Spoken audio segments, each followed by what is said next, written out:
Welcome to the world. Only now do I recognize the convenience of my birth in the same year of the online platform Roblox. For this positions my life perfectly to observe humanity's behavior under the allure of powering imagination. By promoting sexual content on a game accessible to multiple generations, Roblox condo groups accelerate a return to ideological and moral conflict. Not because of any contextual social movements. No, even if such transitioning were impactful to society's perception as a whole, it would be inevitable even without Roblox. One society demands one effective enforcement. Thus, never will a range of commodities, as the ones available to Roblox game developers, possess the adequate discipline to maintain quality with any quantity of moderation. Only when the accessibility of Roblox condo community rears its head to the very last victim, and guarantees the twisted preservation of deviant communities, will we recognize too late Roblox moral illness. Powering imagination becomes powering instinct, and from the seeds of the present will the wicked bread of future generations grow.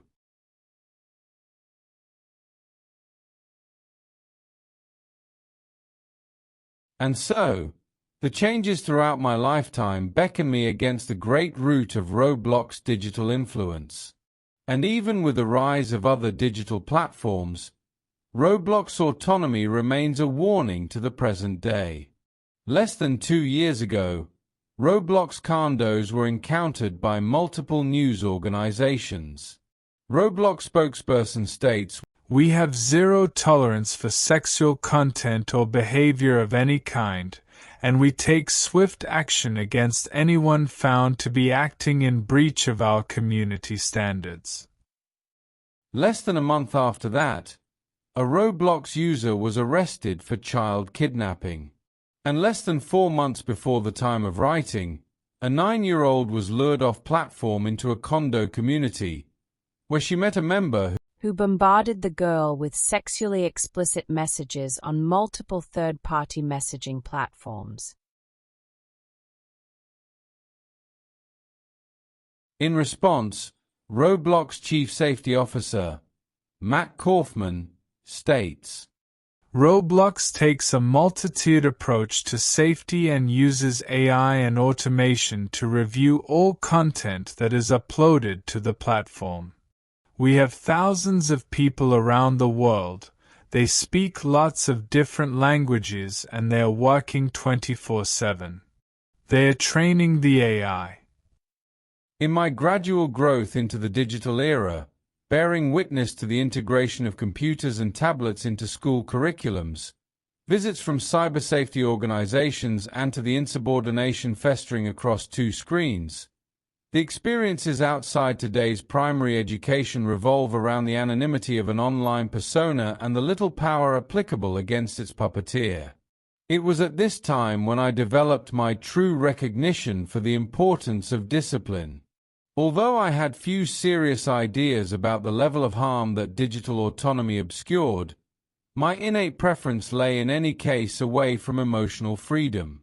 I believe this is what attracted me to opposing condo groups in the first place. I had eventually become a leader of a group, the ODH, Online Data Hunters, dedicated to purifying the digital world of uncontrolled lust, where I retained my serious approach, but was admittedly lacking in self-reflectivity.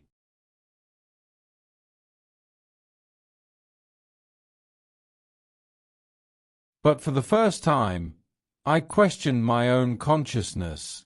Was there a difference, and if so, what difference, between those who were unaware of condos and those who knew but chose not to take action? If we have been encouraged to actively condemn acts like bullying, racism, or predatory behavior, why had so many people tolerated Roblox condo community? Why haven't the likes of major influencers taken a more active stance against Roblox sexual loopholes immediately after witnessing the Meep City Parties incident? Are we not under the same ethical expectations? Do we have no right to say enough is enough? This issue gnawed at my brain more constantly than ever.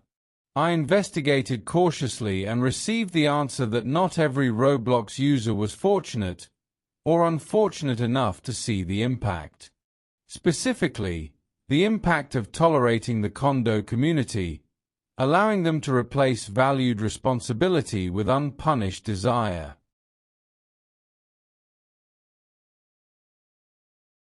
If you put good apples in a bad situation, you get bad apples.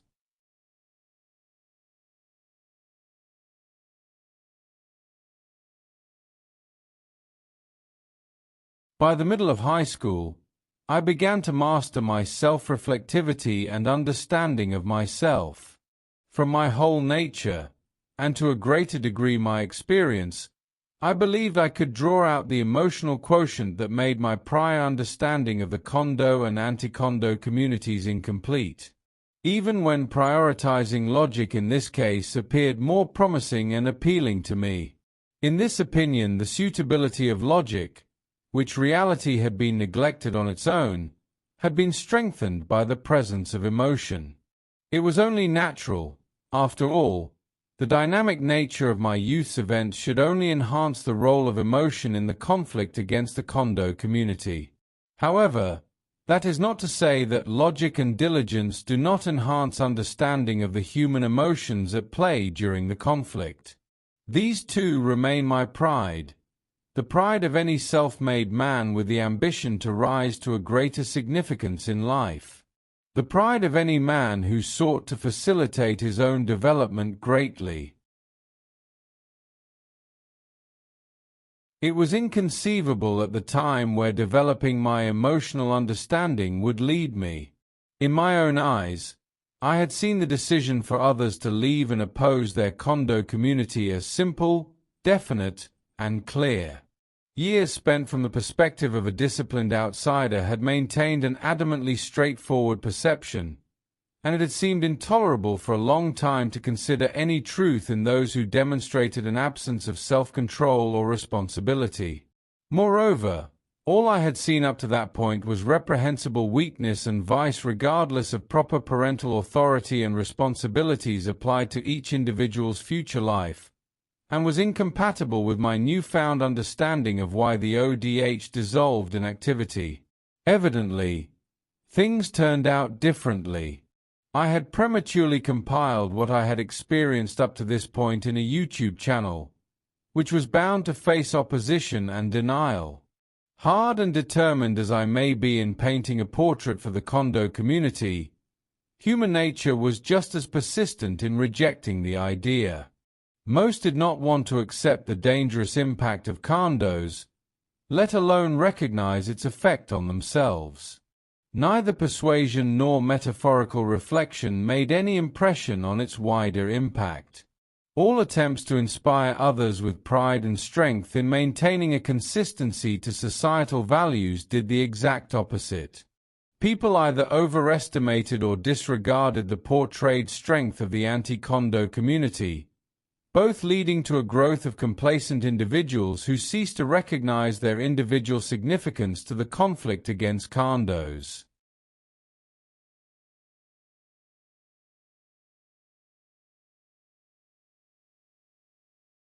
And what thoughts could my attempts arouse in a target audience who was by nature anything but good in the presence of pressure? Some have an innate susceptibility to dopamine as it enhances pleasure in response to substances, thereby increasing their appeal. This process can evolve into a cycle of addiction as the brain consistently seeks this pleasure. When today, my opponents direct their attention to my perceived intolerance or redundancy, I thank the world that an interest in psychology remains to this day. I thank the world that I had retained my commitment and discipline in a battlefield where anonymity and denial are stronger shields than truth and evidence. In this respect, whether my efforts to permanently cleanse the world of the condo community will bear fruit, made little difference.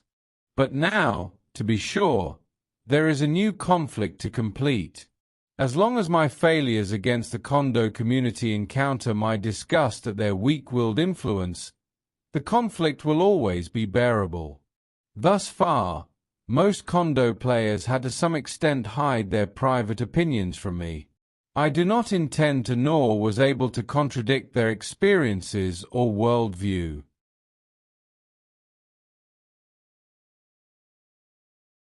My own recognition of the world of human nature sufficed to give me the blueprints to the redemption of individual Kondo players. The problem became more difficult in developing a plan to establish a mutual opposition to the Kondo community between the user and myself. And this occurred right in the middle of my final years of high school. How it will happen, I do not know. But it has always been clear to me that the same autonomy that Roblox birthed would be its shared downfall with the Kondo community.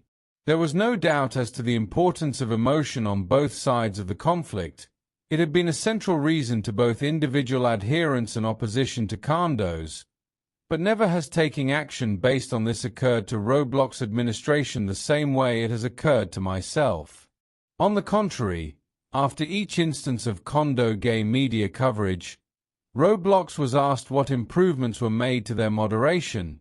They always relied on expanding other chat filters that can be controlled by parents, or AI and automation to review all content that is uploaded to the platform.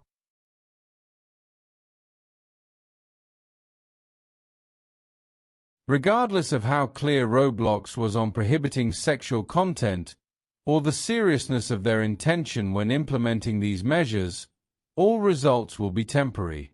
The reason was extremely simple. For any consideration on addressing the consistent evils of innate nature were out of the question for them.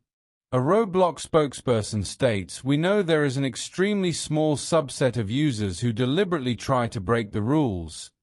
Yet Roblox gives the same solution despite being interviewed countless times about the same results." The definition of insanity is doing the same thing over and over again and expecting a different result.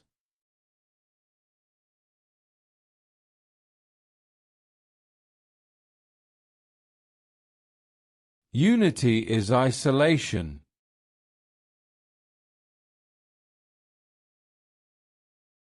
Even the anti-Kondo community, ironically, are unable to grasp the reason that spreading awareness will always be a temporary impact against Kondos. Each time Kondo players and games were brought to the news, people gradually lost interest in actively contributing against them. Some were held back from doing so by personal issues. Others were unable to appreciate their importance. The latter regards Roblox administration, which never recognized the role of innate nature in the preservation of the Kondo community. What they failed to appreciate is that, unless they acknowledged and accepted the existence of natural vices, they would never have the power to prevent their own platform from becoming anarchic. This was an oversight carrying a history of consequences, including Napoleon's guerrilla conflict with Spain and the political changes to Russia under Stalin, and yet remain relevant to why news organizations and Roblox moderation fail to make any permanent impact against Kondos.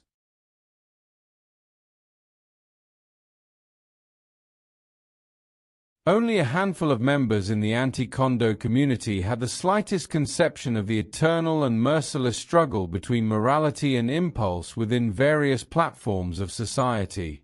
Only on the day when the same struggle forces itself on the millions of Roblox users, who currently remain blindsided to their platform's full picture outside of popular games, will they understand what it truly means to side with justice or emotion. Today, perhaps some can appreciate the correlation behind digital habits and physical behaviors, especially upon recognizing the many ways we depend on the former. As in every personal struggle, there were three major parts. Psychologist Sigmund Freud names them the ID, the ego, and the superego. The ID is governed by pleasure and seeks immediate gratification through lust, power, or money, conflicting with the morally adherent superego. The ego works to apply a balance between the ID and superego into reality. The remarkable part about the conflict between the ID and superego is that they become most malleable in school years, since it is the whiteboard where the ego preserves its earliest values. It is a struggle for the values of the next generation, and today values are also reinforced online. Little child, never forget, in one way or another, you will grow into a teacher.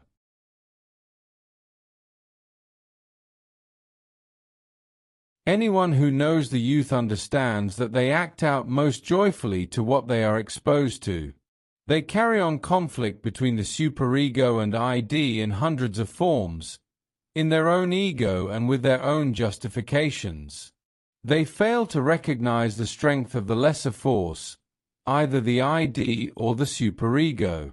The more anyone tries to forcefully alienate them from their beliefs and experiences, the stronger becomes their distaste against the alternate ego. They grow philosophical roots to align with their choice. Their ears are amazingly sensitive toward aligning opinions, and they become incredibly resistant to any changes in their logical foundations. Sometimes, the ego obtains a mask of social adherence to protect it from negative consequences. Thus, on a small scale, children are a faithful reflection of the adults, only that their convictions are often stronger and more consistent. I, too, when much younger, utilized every opportunity to align my behaviors with my superego, which triumphed over the ID with proper guidance and discipline. In this way, my ego received exposure to the ID in a period when most knew little more of it than its flaws.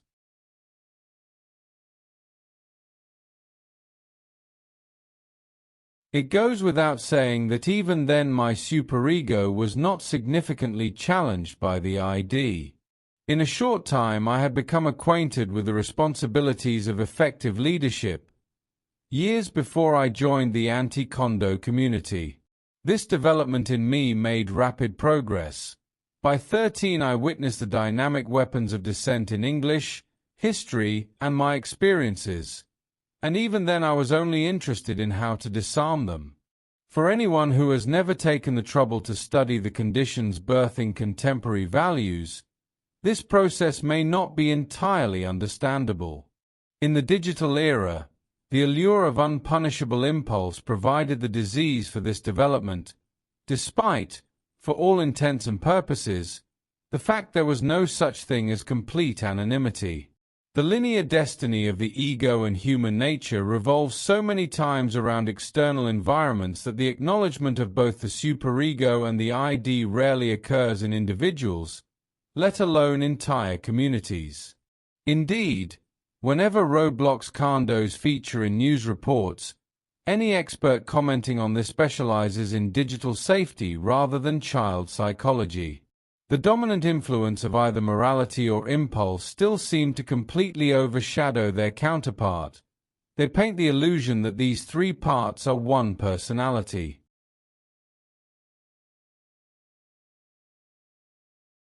The growth of a desire for community, for unity, when the ego is developed, was always a response to the necessity to reinforce either structure or desire.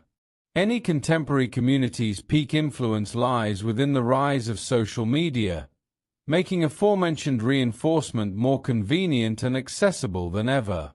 In it lies the eternal breeding ground for vice, insubordination, lust, greed, impatience, which under the illusion of anonymity becomes far more alluring to those who reject societal adherence in favor of comfort. A balance between morality and desire in schools is becoming harder to retain with the applicability of various digital tools in social media, including but not limited to image editors, voice simulators, and IP loggers. Few teachers understand that the results of discipline will always remain consistent with the student's values. No room for a long-term impact is reserved for suspending delinquents who desire to avoid school, nor punishing adherents who will never make their mistake again regardless of outcome. No, this is very unimportant. To discipline effectively means to identify and eliminate the forces which are the causes leading to those actions which we can subsequently align with their values.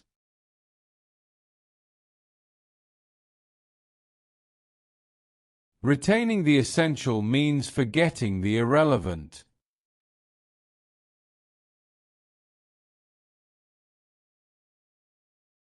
Profit is debt. Perhaps it affected the later lives of many condo creators that cruel fortune sent them a method that conveniently allows developers to earn as much as $100,000 from Roblox games alone. Mr. Jansen Madsen, developer of popular Roblox games like Bed Wars and Field Trip Z, embodied understanding of these methods. While not a malicious developer himself, his strategies draw parallels to the advertisement strategies in the condo community. Madsen's games account what the community enjoys, knowing that appealing to the community can make or break an experience's success. He also aims to identify user pain points in the experience and monetize those. In his case, game passes to level up faster or upgrading weapons to provide a quick and tempting solution to users unable to make further progress. The very existence of condo games appeal to the community where people are governed by desire. The pain points in condo games are often the limited ways that players can simulate virtual intercourse, allowing condo developers to add additional character morphs or emotes into game passes.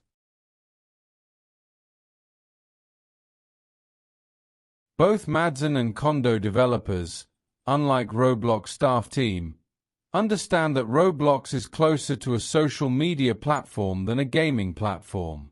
Madsen states, people in Roblox want to socialize with each other, and building on social gameplay is core to success on the platform. Condo games revolve entirely around social experience, appealing based on the ability to interact in ways that are not possible in regular Roblox games. This freedom of expression can be appealing to players seeking a more unrestrained environment. As a result, condo games grant their developers a similar rate of popularity and likely financial success as Madsen's games. They both exploited the emotions of excitement, frustration, and social belonging to maximize their influence in their respective Roblox genres. By this alone, condo developers were able to preserve their appeal on Roblox more easily than would have been possible for any other game. The same strategy that was necessary for success on Roblox also created the greatest threat against it. And indeed, although they had no such intention, they were the ones who educated me, for the first time, about the flaws of digital autonomy.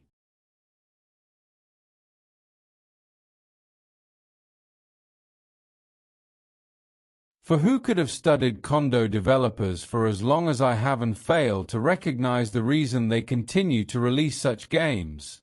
And how many adults, let alone children, could evade the path of addiction which in the past and present tempted the natural vices of people again and again, for shameless personal advantage? Did we not know, especially as little children, that all societal pedestals are granted through emotional manipulation, intentional or otherwise? The growing moral decay within the communities of Roblox are reflective of the imagination Roblox powers. In large games like Vibe Hangout and Club Iris, the poison of lust inflicted by the wounds of autonomy gnawed at the reputations and experiences of these games, and even the likes of Adopt Me were visibly falling further and further into debauchery. Condo games and its players exploited bypasses wherever possible, and it was the hand of lustful influence which caused Roblox engineer Shedlitsky's reputation to fall from the bullets of Shedlitsky's dirty place, manufactured by the very same metals he helped forge. Immense were the controversies that successful Roblox developers often bared. Inconceivable the victims' experiences replacing Robux with trauma, and anyone not completely governed by attachments were bound to recognize that any amount of attention brought to user misconduct will be ineffective. What pained us the most was the fact that condos, by propagating lustful desires on Roblox, result in the slow corruption of standard Roblox games, more often than not enabled by functions from their developers themselves. The Meep City Parties incident, which enabled condos to be replicated in parties, raised the awareness and realization towards the condo community to flaming indignation and contempt. Even within Meep City's developer, Alex Neutron, saw nothing to all of this despite having the immediate power. As though stricken by dementia, he believed that Roblox moderation were able to properly moderate each condo player in his game, and thus ignored countless warnings about the continuing presence of the condo community. The disastrous environment of a neglectful developer and the condo player's endless lust contained the pathogen of Meep City's subsequent infamy and its decline in reputation as well. In the course of this book, I will continue to discuss this problem and seek a permanent solution. Here, I realized that the capable insight that was my pride and joy had always been with me, and I had simply become more profound in explaining it. This longing for freedom that Roblox accumulated and encouraged was in any sense drawn from their flawed vision of human nature, which above all would prove to be the recurring misfortune on the platform. Even then I had drawn the consequences from this realization: deep hatred for those who indulge in its vices, and firm respect for those who actively combat it. What you think, you become. What you feel, you attract. What you imagine, you create.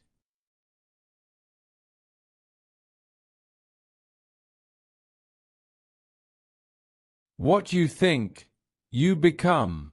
What you feel, you attract. What you imagine, you create.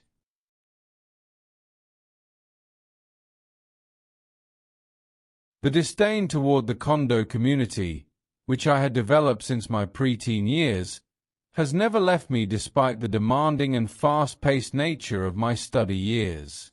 To an ever-increasing extent, human psychology became an inexhaustible source of understanding for the role of digital media on negative socialization. In other words, for Roblox. I do not want to simply learn it, I want it to instruct me. Thus, not long after I joined the anti-condo community, I had become interested, maybe obsessively, in my English classes.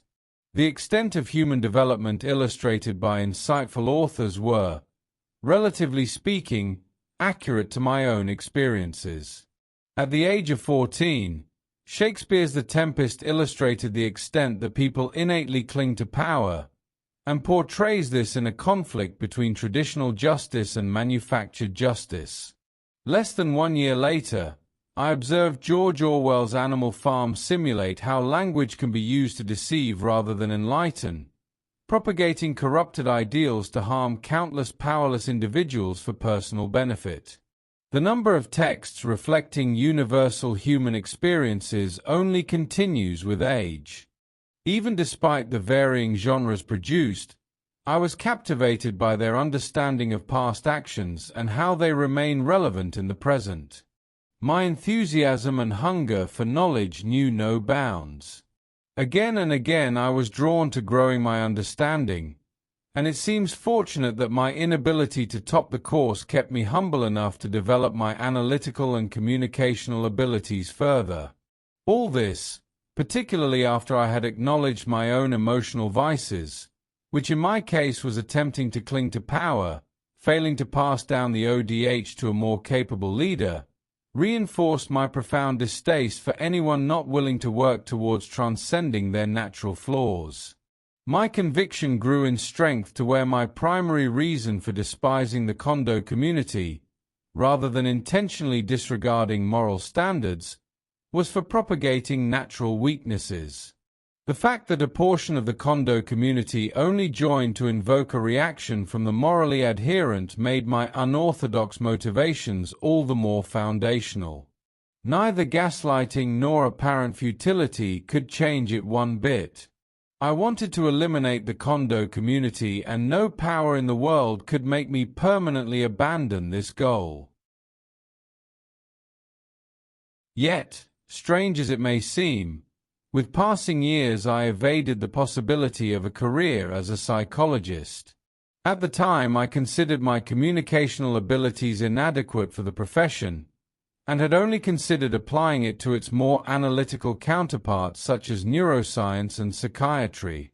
I did not expect that things would drastically turn out differently. The question of my profession's direction was decided, like most other adolescents, outside of my own volition.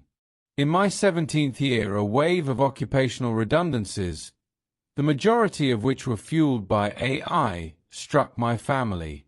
Their most ardent desires became driving me into the medical industry, which remained in high demand for staff.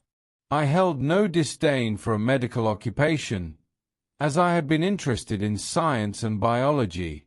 However, I had sought a more research-centered approach rather than a practical one, as the latter limited the passion for knowledge I had pursued for much of my life. I was enrolled in a medicine course, which, despite being the closest option, was far from what I anticipated and looked forward to doing. In this, to all appearances, my interests and reality would never converge. But unexpectedly, this did not stop my hunger for knowledge. If anything, it had grown. While I had been certainly robbed of an opportunity to apply my interests into a career, my indifference towards this field of study proved an opportunity for growth, for practicing my mastery over human nature. To continuously seek knowledge on the motives, structures, and impacts of the Kondo community, while actively participating in a course that had no contribution against Kondos, was certainly strengthening my preference for logic and discipline over idealistic desires. Despite my consistently interrupted attendance and contribution to the anti-Kondo community, the goal for which I had so long silently yearned, for which I had always fought, had through this writing become clearer to accomplish than before, almost of its own accord. I believe that my experiences will identify the true approach to permanently eliminating the Kondo community, may it occur with my hand or another's.